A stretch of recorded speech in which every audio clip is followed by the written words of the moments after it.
we could conceivably buy a business. I don't think we would be likely to, but we could conceivably buy a business that had no current after-tax cash flow, but we would have to think had a tremendous future. But we would not find, obviously, the current figures, particularly in the kind of businesses we buy, tend to be representative, we think, of what's going to happen in the future. But that would not necessarily have to be the case.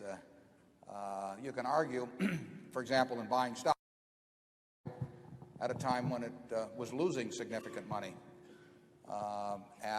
We didn't expect it to continue to lose significant money, but if we think the present value of the future earning power is attractive enough compared to the purchase price, we would not be overwhelmed by what the first year's figure would be. Charlie, you want to add to that?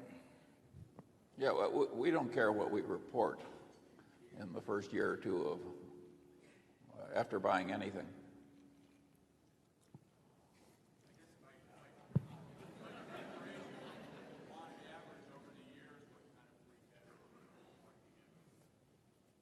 Well, I would say that in a world of 7% long-term bond rates, that we would certainly want to think we were discounting future after-tax streams of cash at least a 10% rate. But that will depend on the certainty we feel about the business.